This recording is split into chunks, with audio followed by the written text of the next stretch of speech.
ശ്രീകുമാർ സാറേ, ആരാണ് ഈ കുന്തി ദേവി?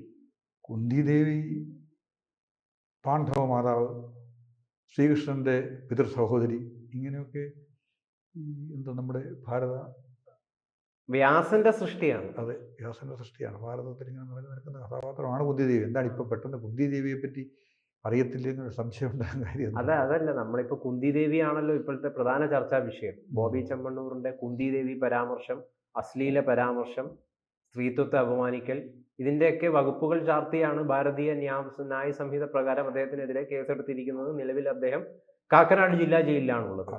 അപ്പൊ എന്തുകൊണ്ടാണ് ഈ ഹണി റോസിനെ കുന്തി ദേവിയുമായിട്ട് ഉപമിച്ചിരിക്കുന്നത്? കുന്തി ദേവിയുടെ എന്ത് ക്വാളിറ്റിയാണ് ഹണി റോസിന് ഉള്ളത്? ഇതിലൊരു സംശയം നിലനിൽക്കുന്നു. അതിപ്പോൾ അദ്ദേഹം ഉദ്ദേശിച്ചത് കുന്തിദേവി എന്ന് തന്നെയാണോ എന്ന് നമുക്കറിയത്തില്ല. ഈ നാക്കിൽ വികട സരസ്വതി കളിയാടുന്ന ആൾക്കാർ, അവരെ സംബന്ധിച്ചിടത്തോളം എന്തും പറയാൻ ലൈസൻസ് ഉണ്ടെന്ന് കരുതിയിരിക്കുന്ന ചില ആൾക്കാരുണ്ട്. ആ കൂട്ടത്തിൽ പെടുന്ന ഒരാളെന്ന് വേണമെങ്കിൽ ഈ മനുഷ്യനെ നമുക്ക് കൂട്ടാം. കാരണം എന്താണെന്ന് വെച്ച് കഴിഞ്ഞാൽ പിന്നെ ജനശ്രദ്ധയെ ആകർഷിക്കാൻ വേണ്ടി കാണിക്കുന്ന ഗോഷ്ഠികൾ ഇങ്ങനെയൊക്കെയുള്ള ഒരു സ്വഭാവം അദ്ദേഹത്തിനുണ്ട്. അതുപോലെ തന്നെ പറയുന്നത് ഇങ്ങനെയൊക്കെ പറയുക എന്നുള്ള ഇത് ഈ അദ്ദേഹം ഒരു ബിസിനസ്സുകാരനാണ്. ബിസിനസ്സുകാർ മാത്രമല്ല, നമ്മുടെ രാഷ്ട്രീയ നേതാക്കന്മാരും പലരും ഈ ടൈപ്പിൽ ഈ ഭാഷ പ്രയോഗിക്കുന്നവരുണ്ട്. അപ്പോൾ ആ കൂട്ടത്തിൽ അദ്ദേഹം പറഞ്ഞത്, അപ്പോൾ അദ്ദേഹം ഉദ്ദേശിച്ചത് കുന്തിദേവിയാണോ ഇനി മറ്റെന്തെങ്കിലും വാക്കാണോ അദ്ദേഹം ഉദ്ദേശിച്ചത് എന്നും നമുക്ക് കൃത്യമായിട്ട് അറിയത്തില്ല എന്നാണ്. ഏതായാലും കുന്തിദേവിയോട് ഉപമിക്കത്തക്ക കാര്യങ്ങളൊന്നും ഇല്ല ഈ പറഞ്ഞ നമ്മുടെ താരത്തിലില്ല. ഹണി റോസ് അവരെ സംബന്ധിച്ചിടത്തോളം ഇല്ല എന്നാണ് എൻ്റെ പൂർണ്ണമായ വിശ്വാസം. പിന്നെ അദ്ദേഹം ഈ പറഞ്ഞതുപോലെ എന്താണ് ഉദ്ദേശിച്ചത് എന്നുള്ളത് അത്ര വ്യക്തവുമല്ല. പിന്നെ അദ്ദേഹം ആ വാക്ക് തന്നെയാണോ അദ്ദേഹം ഉദ്ദേശിച്ചതെന്നും അറിയത്തില്ല. അക്ഷരങ്ങളൊക്കെ മാറ്റിയൊക്കെ ഉപയോഗിച്ചതാവാനാണ് വഴി. ഉദ്ദേശിച്ചത്. അപ്പോൾ മനസ്സിൽ ഉദ്ദേശിച്ചത് അതല്ലായിരിക്കാം, അല്ലെങ്കിൽ എന്തെങ്കിലും ആകട്ടെ. എന്തായാലും അതൊരു വികട സരസ്വതി പ്രയോഗമാണ്, അതിനകത്ത് സംശയമൊന്നുമില്ല. പക്ഷെ ഇവിടെ ഈ ഇദ്ദേഹം ജയിലിലായിരിക്കുന്നു എന്നത് ഒരു വസ്തുതയാണ്. നമ്മുടെ സാമൂഹ്യ മാധ്യമങ്ങളിലൊക്കെ ഈ അദ്ദേഹത്തെ കഴിഞ്ഞ ദിവസം എന്താണ് റിമാൻഡ് 14 ദിവസത്തേക്കാണ് റിമാൻഡ് ചെയ്തത്. ഈ റിമാൻഡ് ചെയ്യുന്നു എന്ന കാര്യം അദ്ദേഹം അറിഞ്ഞ പാടന്നെ കോടതി എന്താണ് വല്ലാത്ത ദേഹാസ്വസ്ഥയൊക്കെ അവൻ അനുഭവപ്പെട്ടു. പിന്നീട് അദ്ദേഹത്തെ ആശുപത്രിയിലൊക്കെ രക്തസമ്മർദ്ദമൊക്കെ വർദ്ധിച്ചു എന്നാണ് അറിയാൻ വേണ്ടി കഴിഞ്ഞത്. അല്ല, അത് നമ്മളിപ്പം ചില ആളുകൾ ആശുപത്രിയിൽ, നമ്മുടെ പണ്ടൊരു രാഷ്ട്രീയ നേതാവ് നമ്മുടെ ബാലകൃഷ്ണപിള്ള, സാർ ആർ ബാലകൃഷ്ണപിള്ള, അദ്ദേഹം ജയിലിൽ പോകുന്ന സമയത്ത് അതിഗുരുതരാവസ്ഥയിൽ രോഗമാവുകയും ഇങ്ങനെയൊക്കെ ചെയ്ത ഒരവസ്ഥ ഉണ്ടായിരുന്നു. അതങ്ങ് മാറി ക്രമേണ. കൂട്ടത്തിലായിരിക്കും അദ്ദേഹത്തിനും അങ്ങനെ വന്നതാകാനാണ് വഴി. അതല്ല, ബോബിയെ പോലുള്ള വളരെ എനർജറ്റിക് ആയിട്ടുള്ള ഒരു വ്യക്തിക്ക് ഇത്തരം രീതിയിൽ രക്തസമ്മർദ്ദമൊക്കെ വരിക എന്ന് പറയുമ്പോൾ ഇഷ്ടപ്പെടുന്ന ആളുകൾക്ക്, ഞാൻ അദ്ദേഹത്തെ വളരെ ഇഷ്ടപ്പെടുന്ന ഒരാളാണ്, ഞാനടക്കമുള്ള ആളുകൾക്ക് വലിയ പ്രയാസമുണ്ട്, സങ്കടമുണ്ട്. ശരി, നിങ്ങള് എന്താ അദ്ദേഹത്തെ ഇഷ്ടപ്പെടുന്നത് എന്താണെന്നുള്ളത് എനിക്ക് മനസ്സിലാകാത്തത്. അദ്ദേഹത്തെ നമ്മൾ ഇഷ്ടപ്പെടുന്നത് ഇപ്പം ഇതിനകത്ത് ഈ ഒരു വിഷയത്തിൽ എന്നെ സംബന്ധിച്ച് പറഞ്ഞാൽ, നമ്മളിപ്പോൾ ഈ വിഷയത്തിലേക്ക് തന്നെ വരിക, ബോബി ചെമ്മണ്ണൂരും ഹണി റോസും ആണല്ലോ ഇപ്പോഴത്തെ വിഷയം. ഒരാണല്ലോ ഈ നിറഞ്ഞു നിൽക്കുന്നത്. ഇങ്ങനെ ഇത് രണ്ടുപേരും സാമൂഹിക ദുരന്തങ്ങളാണെന്നാണ് എൻ്റെ കൃത്യമായ അഭിപ്രായം. രണ്ടുപേരും സാമൂഹിക ദുരന്തങ്ങളാണ്, രണ്ട് ടൈപ്പിൽപ്പെട്ട ദുരന്തങ്ങളാണ് എന്നുള്ളതാണ് എൻ്റെ അഭിപ്രായം. സാമൂഹിക ദുരന്തങ്ങളാണ് രണ്ടുപേരും അങ്ങനെ തന്നെയാണ്, സാമൂഹിക ദുരന്തങ്ങളാണ്. ഇദ്ദേഹം ഞാൻ നേരത്തെ പറഞ്ഞതുപോലെയുള്ള വികട സരസ്വതി, അതുപോലെയുള്ള അദ്ദേഹത്തിൻ്റെ ചില പ്രത്യേകതരം പെരുമാറ്റ രീതി, ഇതൊക്കെ വലിയ സംഭവമാണെന്നും വലിയ കാര്യമാണെന്നും വലിയ സംഭവമാണെന്നും അദ്ദേഹം ധരിച്ചു വശായിരിക്കും. പക്ഷേ സാർ, ഇവിടെ ബോബി ചെമ്മണ്ണൂർ അദ്ദേഹം ചെയ്ത തെറ്റിന് മാപ്പ് പറഞ്ഞിട്ടുണ്ട്. കൃത്യമായിട്ട് അദ്ദേഹം ഞാൻ ചെയ്ത് തെറ്റായി പോയി എന്ന് മാപ്പ് പറഞ്ഞിട്ടുണ്ട്. പക്ഷെ ഇവിടെ ഹണി റോസിന് അവർക്ക് ഏത് വസ്ത്രം ധരിക്കണം എന്നുള്ള സ്വാതന്ത്ര്യം അവർക്കുണ്ട്. അവരെ എന്തിനാണ് വേണ്ടാത്ത രീതിയിൽ അധിക്ഷേപിക്കുന്നത്? അപ്പൊ എങ്ങനെയാണ് അവർ സ്വാമിക ദുരന്തമാവുന്നത്? അല്ല, എങ്ങനെയാണെന്ന് ചോദിച്ചാൽ ഈ ഇഷ്ടമുള്ള വസ്ത്രം ധരിക്കുക, ഇങ്ങനെയൊക്കെ നമ്മൾ പൊതുവൽക്കരിച്ച് പറഞ്ഞാൽ എങ്ങനെയാണ് പറയുന്നത്? ഇഷ്ടമുള്ള വസ്ത്രം ധരിച്ച് ഇവിടെ നിൽക്കാൻ ഏത് അടിസ്ഥാനത്തിൽ ആർക്കാ സ്വാതന്ത്ര്യമുള്ളത്? ഞാനിപ്പോൾ ഒരു കാര്യം ചോദിക്കട്ടെ, നമ്മളിപ്പോൾ സ്വിമ്മിംഗ് ഡ്രസ്സ് ഉപയോഗിച്ചുകൊണ്ടാണ് കളിക്കുന്നത്. ആ സ്വിമ്മിംഗ് ഡ്രസ്സ് ഉപയോഗിച്ചുകൊണ്ട് നിങ്ങൾക്ക് ഇവിടെ വന്നിരിക്കാൻ പറ്റുമോ? അല്ലെങ്കിൽ നിങ്ങൾ പൊതുസമൂഹത്തിലുള്ളത് വന്നിരിക്കാൻ പറ്റുമോ? നിങ്ങളിപ്പം ഇവിടെ ഒരു ചാനലിടുന്ന നമ്മൾ തമ്മിൽ സംസാരിക്കുന്നു, ഗൗതവും ഞാനും കൂടെ സംസാരിക്കുന്നു, നമ്മൾ അവിടെ ഇടേണ്ട ഡ്രസ്സിനെ പറ്റി അല്ലെങ്കിൽ വേഷത്തെ പറ്റി ഒരു പൊതുധാരണയില്ലേ? ഇത് ആരെങ്കിലും ഉണ്ടാക്കിയതാണോ? അപ്പോൾ അടുത്ത ചോദ്യം വരും, എനിക്കറിയാം. കാരണം ഇത് ഓരോരുത്തർ ഇത് ആരാ ഇതൊക്കെ ഈ നിശ്ചയിക്കുന്നത്, എങ്ങനെയാണ് ഒരാൾക്ക് ഇഷ്ടമുള്ള വസ്ത്രം അവരങ്ങ് ധരിച്ചാൽ പോരെ എന്ന് ചോദിക്കുന്നത്. അങ്ങനെയല്ല. അങ്ങനെ ഇഷ്ടങ്ങൾ, അങ്ങനെ നമ്മുടെ സ്വാതന്ത്ര്യം, ഇഷ്ടം എന്നൊക്കെ പറയുന്നതിനകത്ത് എല്ലാ സ്വാതന്ത്ര്യങ്ങൾക്കും എല്ലാ ഇഷ്ടങ്ങൾക്കും നമ്മൾ തന്നെ ഉണ്ടാക്കിയെടുക്കേണ്ട ചില നിയന്ത്രണങ്ങളുണ്ട്. അതാണ് വസ്തുത. മനുഷ്യനെന്തിനാ വസ്ത്രം ധരിക്കാൻ തുടങ്ങിയത്? കോടിക്കണക്കിന് വർഷങ്ങളായി മനുഷ്യൻ ജീവിച്ചു തുടങ്ങി. ഭൂമിയിൽ ജീവനുണ്ടായിട്ടും മനുഷ്യനായിട്ട് രൂപപ്പെട്ടുമൊക്കെ ഉണ്ടായിരുന്നു. മനുഷ്യൻ അങ്ങനെ നടക്കുകയായിരുന്നു, കാട്ടിൽ കൂടിയൊക്കെ നടക്കുമായിരുന്നു, വസ്ത്രം ധരിക്കാതെ നടക്കുമായിരുന്നു. ഇങ്ങനെയൊക്കെ കഴിഞ്ഞു കൂടുന്നൊരു കാലഘട്ടം ഉണ്ടായിരുന്നു. പിന്നെ ഇലകളൊക്കെ വെച്ച് ഇത് ചെയ്തു. പരിഷ്കൃതനാകും തോറും എന്ന് പറഞ്ഞാൽ സംസ്കാര സമ്പന്നനാകും തോറും ഇപ്പോൾ അതിനും അഭിപ്രായ വ്യത്യാസം ഉണ്ടാവും. എന്താണ് പരിഷ്കാരം, എന്താണ് സംസ്കാരം എന്ന അടുത്ത ചോദ്യം വരും. ഇപ്പോൾ ഞാനിപ്പോൾ താങ്കൾ ചോദിക്കുന്നതല്ല ഞാൻ പറഞ്ഞത്, സമൂഹത്തിൽ നിന്ന് അങ്ങനെ ചോദ്യം വരാം. പക്ഷേ അതിലൊന്നും അങ്ങനെ അല്ലല്ലോ. അത് കഴിഞ്ഞ് നമ്മൾ ഇങ്ങനെ മുന്നോട്ടുള്ളൊക്കെ പ്രയാണത്തിൽ ശരീരഭാഗങ്ങളിൽ ചെന്ന് മറച്ചിരിക്കണമെന്ന് നമുക്കൊരു തോന്നലുണ്ട്. അതാണ് സഭ്യമായ വസ്ത്രധാരണ രീതി. സഭ്യം എന്ന് പറഞ്ഞു കഴിഞ്ഞാൽ അപ്പോൾ സഭ്യതയെപ്പറ്റി ചോദ്യം ഉണ്ടാവും. ഇതൊക്കെ ആരാണ് നിശ്ചയിക്കുന്നത് എന്ന് ഇത് ചോദ്യം. മറയ്ക്കേണ്ടത് മറച്ചും പുറത്ത് കാണിക്കേണ്ടത് പുറത്ത് കാണിച്ചും അങ്ങനെയാണ് വസ്ത്രം ധരിക്കേണ്ടതെന്ന് നമുക്ക് രൂപപ്പെട്ടു വന്നിരിക്കുന്ന ഒരു വിശ്വാസം പൊതുസമൂഹത്തിലുണ്ട്. അത് ഓരോരുത്തർക്കും അറിയുകയും ചെയ്യും.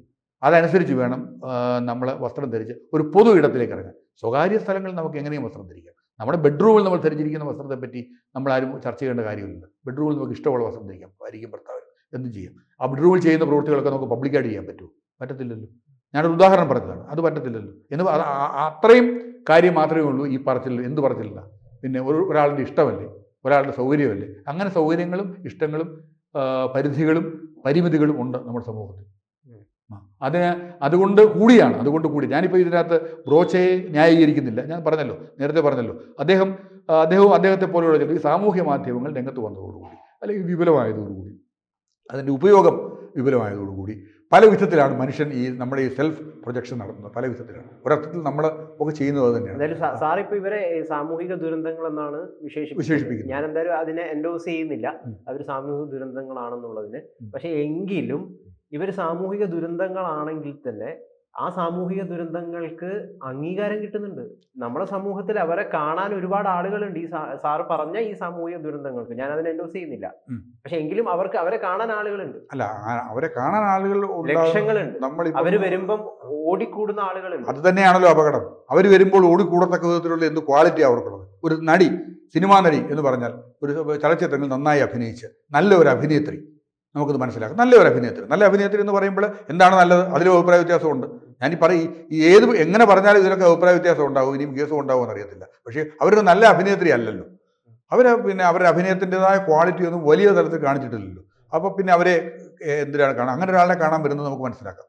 മഞ്ജു വാര്യർ ഒരു നല്ലൊരു നടിയാണ്. ഞാൻ ഒരു ഉദാഹരണം പറഞ്ഞതേ ഉള്ളേ. അങ്ങനെ മഞ്ജു വാര്യർ മാത്രമല്ല, നല്ലതായിട്ട് അഭിനയിക്കുന്ന ഒത്തിരി പേരുണ്ട്. അവർ നല്ല നടിയല്ലേ? അല്ല അവരൊരു നല്ല നടിയാണ്. നല്ല നടി എന്നുള്ള നിലയിൽ അവരുടെ അഭിനയ മികവൊന്നും അവർ തെളിയിച്ചിട്ടില്ല. അങ്ങനെ തെളിയിച്ചിട്ടേ ഇല്ല. പിന്നെ അവരെ കാണാൻ ആൾ കൂടുന്നു എന്ന് പറയുന്നത് അത് തന്നെയാണ് അപകടം. അത് തന്നെയാണ് എൻ്റെ അഭിപ്രായത്തിൽ അപകടം. കൊച്ചുകുട്ടികൾ വരെ ഇങ്ങനെ കാണാൻ കൂടുക, അവരെ കാണാൻ വേണ്ടി അവർ വരുന്നു എന്ന് പറഞ്ഞ്. ഈ സ്ത്രീകളെ സംബന്ധിച്ചിടത്തോളം അവരെ വിൽപ്പന ചരക്കുകളാക്കരുതെന്നും, സ്ത്രീകളെ സംബന്ധിച്ചിടത്തോളം പിന്നെ അവരോട് മാന്യമായി പെരുമാറണമെന്നും, അവരെ അവരെ ഒരു സമൂഹത്തിൽ മാന്യമായൊരു സ്ഥലത്തെ അവരെ പ്രതിഷ്ഠിക്കാവൂ എന്നൊക്കെയുള്ളൊരു വിശ്വാസമാണ് നമുക്കുള്ളത്. അങ്ങനെയാണ്. അതാണ് പരിഷ്കൃതമായ ആശയമായിട്ട് നമ്മൾ കരുതുന്നത്. അതങ്ങ് മാറ്റിവെച്ചിട്ട് ഇവരെ ഒരു പ്രദർശന വസ്തുവായിട്ട് കൊണ്ടു നടക്കുന്നു എന്നതാണ് ഇവരെ ചെയ്യുന്നതിലൂടെ നമ്മൾ കാണുന്നത്. പലരും ഈ അടക്കം ഈ മനുഷ്യൻ്റെ ഒക്കെ അടുക്കൽ എത്രയോ തവണ പല കാര്യങ്ങൾക്ക് വേണ്ടി ഇവർ ഇത് ചെയ്തിട്ടുണ്ട്. ഉദ്ഘാടന ചടങ്ങുകൾക്കും ഇദ്ദേഹത്തിൻ്റെ പല സ്ഥാപനങ്ങളിലും വന്നിട്ടുണ്ടെന്നാണ് ഞാൻ മനസ്സിലാക്കുന്നത്. എനിക്ക് അറിഞ്ഞുകൂടാ കൃത്യമായിട്ട്. ഞാൻ കണ്ടിട്ടില്ല. നമ്മൾ ഈ സ്ത്രീയെ കണ്ടിട്ടുമില്ല, അദ്ദേഹത്തിൻ്റെ ഉദ്ഘാടന ചടങ്ങുകളിൽ പങ്കെടുത്തിട്ടുമില്ല. നമുക്ക് അറിഞ്ഞുകൂടാ. പക്ഷേ അങ്ങനെയാണ് ഞാൻ മനസ്സിലാക്കുന്നത്. അങ്ങനെ അവരുമായിട്ടാണ് ഇപ്പോൾ തെറ്റുന്നത്. ഇവർ കേസ് കൊടുത്ത് അദ്ദേഹത്തെ ജയിലിലാക്കുന്ന വരെയുള്ള ഒരു സ്ഥിതിയിലേക്ക് എത്തിയത്. അപ്പോൾ നിങ്ങളൊന്ന് ആലോചിച്ച് നോക്കൂ. പിന്നെ ഇത്രയും നാളെ വരെ ഇത് ചെയ്തിരുന്നില്ലേ, എന്ത് ചെയ്തിരുന്നില്ല? ഞാനങ്ങനെ അവർ കുറ്റമൊന്നും ചെയ്തെന്നോ അവർ കുഴപ്പം കാണിച്ചെന്നോ അല്ല ഞാൻ പറയുന്നത്. ആ അർത്ഥത്തിലല്ല ഞാൻ പറയുന്നത്. പക്ഷേ നമ്മൾ ഒരു പൊതുസമൂഹത്തിൽ പെരുമാറേണ്ട അതാണ് ഞാൻ പറഞ്ഞത്. സ്ത്രീകളോട് നമുക്ക് കൊടുക്കേണ്ട ഒരു റെസ്പെക്റ്റ് ഉണ്ട്. സ്ത്രീകളെ എന്താണ് അതിൽ അവിടെ ഹണി റോസ് ചെയ്തത് അവര് എന്താണ് ഈ രീതിയിൽ വളരെ മ്ലേച്ഛമായ രീതിയിൽ ഏതെങ്കിലും രീതിയിൽ വസ്ത്രം ധരിക്കും. അവർ വൾഗറായ രീതിയിൽ വസ്ത്രം ധരിക്കുന്നു. ഞാനത് മറ്റാരോ പറഞ്ഞതാണ്. ഞാനത് ഇങ്ങനെ കേട്ടിട്ടുണ്ട്. ഇങ്ങനെ വൾഗർ അത് തന്നെ പൊതുസമൂഹത്തിൽ നമ്മൾ ആദ്യമായി ചർച്ച ചെയ്ത് കഴിഞ്ഞല്ലോ വിഷയം. പൊതുസമൂഹത്തിൽ വരുന്നതിന് നിന്റെ ഇഷ്ടപ്രകാരം അല്ലെങ്കിൽ ഞാനത് ചെയ്യുന്നു എന്ന് പറയുന്നതിന് ഒരുപാട് പരിമിതികളുണ്ട്. ആ പരിമിതികൾക്ക് അകത്ത് നിന്നുകൊണ്ട് മാത്രമേ ആരും പെരുമാറാവൂ. അതിപ്പോൾ ഹണി റോസ് അല്ല, ആരായാലും പെരുമാറാവൂ. ഗൗതമായാലും ഞാനായാലും സംസാരിക്കുന്നതിന് വേണ്ടിയിട്ടുണ്ട്. അഭിപ്രായ സ്വാതന്ത്ര്യം നമുക്കുണ്ട്, നമുക്ക് എല്ലാവർക്കും ഉണ്ട്. നമുക്ക് ഈ രാജ്യത്ത് നിന്നും പറയാനുള്ള സ്വാതന്ത്ര്യം, അതുകൊണ്ട് എന്തും പറയാനുള്ള സ്വാതന്ത്ര്യം. അങ്ങനെയാണെങ്കിൽ ആ വൾഗറായിട്ട് വസ്ത്രം ധരിക്കുന്നതിൽ ഹണി റോസിനെ മാത്രം നമുക്ക് ഉൾപ്പെടുത്താൻ വേണ്ടി സാധിക്കില്ല. പല പ്രമുഖ നടിമാരും ആ രീതിയിൽ അങ്ങനെയാണെങ്കിൽ വൾഗറായിട്ട് വസ്ത്രം ധരിക്കുന്നവരാണ്. അവരെ കാണാൻ ആളുകളുണ്ട്. ഞാൻ പറഞ്ഞല്ലോ, ഇതിപ്പം അങ്ങനെ വസ്ത്രം ധരിക്കുന്നതിൽ ഓരോരുത്തർക്കുള്ള ഇഷ്ടത്തെയും നമ്മൾ അങ്ങനെ കയറി ചോദ്യം ചെയ്യുന്നില്ലല്ലോ. ഇവിടെ പ്രശ്നം വസ്ത്രം ധരിക്കുകയും അവരെ ഒരുതരം പ്രദർശന വസ്തുവാക്കുകയും ചെയ്യുന്നു. ആ വസ്ത്രം ധരിപ്പിച്ചത് അവരെ കാണാൻ ആൾ കൂടുന്നില്ല. ബോധപൂർവമായ പ്രദർശന വസ്തുവാക്കാൻ വേണ്ടി നടക്കുന്ന കച്ചവട താല്പര്യം, അതാണ് പ്രശ്നം. അത് ഈ കച്ചവടത്തിന്റെ ഈ കൊമേഴ്ഷ്യലിസത്തിന്റെ, അതാണ് ഈ ബ്രോച്ചെ അടങ്ങുന്ന ഒരു ഒരു ഒരു ഒരു കച്ചവട സംസ്കാരം, ഒരു വാണിജ്യ സംസ്കാരം. അത് സ്ത്രീത്വത്തെ അപമാനിക്കുന്ന വിധത്തിലേക്ക് മാറിക്കൊണ്ടിരിക്കുന്നു എന്ന് അവരുടെ സംസാരത്തിൽ നിന്ന് നമ്മൾ മനസ്സിലാക്കുന്നു. അവരുടെ സംസാരത്തിൽ അത് അവരാണ് പരാതിക്കാരി. ഇവിടെ ഹണി റോസാണ് പരാതിക്കാരി എന്ന് നമ്മൾ മനസ്സിലാക്കണം. അപ്പോൾ അവരെ ഒരു വിൽപ്പന സ്വഭാവത്തിൽ കൊണ്ടുവന്ന് നടന്ന് ഞാൻ അവരുടെ ഇതിനെപ്പറ്റിയാണ് ഉദ്ദേശിക്കുന്നത്, അവരുടെ വേഷവിധാനത്തെ പറ്റി അവരൊരു പ്രദർശന വസ്തുവാക്കിക്കൊണ്ട് നടക്കുന്നു എന്നത് ദിവസങ്ങളോട് ചെയ്യുന്നു എന്ന് പറയുന്നത് അവരോട് ചെയ്യുന്നത് തെറ്റാണ്. തെറ്റ് ചെയ്തത് പിന്നെ ഇദ്ദേഹമാണ്, ബ്രോച്ച. അതല്ലെങ്കിൽ ഇതെല്ലാം കൊമേഴ്ഷ്യലിസത്തിൻ്റെ അല്ലെങ്കിൽ എന്താ പറയുന്നത്, ഒരു അത്തരത്തിലുള്ള ഒരു ചിന്തയുടെയും പിന്നെ എന്താ പറയുക സാമ്പത്തിക താല്പര്യങ്ങളടക്കമുള്ള ഒരു ഇതിൻ്റെയും പബ്ലിസിറ്റിക്ക് വേണ്ടി നടത്തുന്ന ഒരു താഴേക്കിടയിലുള്ള ഒരു ശ്രമമാണ് എന്നാണ്. അതിൻ്റെ ഒരു ഇരയായിട്ട് അവർ മാറിയിരിക്കുന്നു. അവരോട് നമുക്കിപ്പോൾ സഹതാപമുണ്ട്. പിന്നെ ഇതൊന്നും നമ്മൾ സാമൂഹ്യ മാധ്യമങ്ങളിൽ വരുന്ന വൾഗാരിറ്റിയെ ന്യായീകരിക്കാൻ വേണ്ടി പറയുന്നതല്ല. നമുക്ക് എല്ലായിടത്തും ലിമിറ്റ് ഉണ്ടാവും. അവർക്കെതിരെ വരുന്ന വൾഗാരിറ്റിയെ സാർ കൃത്യമായിട്ട് എതിർക്കുന്നു. തീർച്ചയായിട്ടും എതിർക്കും. അവർക്കെതിരായിട്ടുള്ള എല്ലാ പരാമർശങ്ങളെയും നമ്മൾ എതിർക്കുന്നു. ബ്രോച്ചയെ നമ്മൾ ന്യായീകരിക്കുന്നുമില്ല. പക്ഷേ ഞാൻ പറഞ്ഞ കാര്യങ്ങളിലെല്ലാം നമ്മൾ ഉറച്ചു നിൽക്കുകയും ചെയ്യും. ഇതിൽ യഥാർത്ഥത്തിൽ പ്രദർശന വസ്തു ആക്കണോ വേണ്ടയോ എന്നുള്ളത് ഒരു വ്യക്തിയുടെ താല്പര്യമാണ്. അങ്ങനെ ഒരു വ്യക്തിക്ക് അങ്ങനെ താല്പര്യം ഉണ്ടെങ്കിൽ അങ്ങനെ ചെയ്യുന്നതിൽ എന്താണ് തെറ്റ്?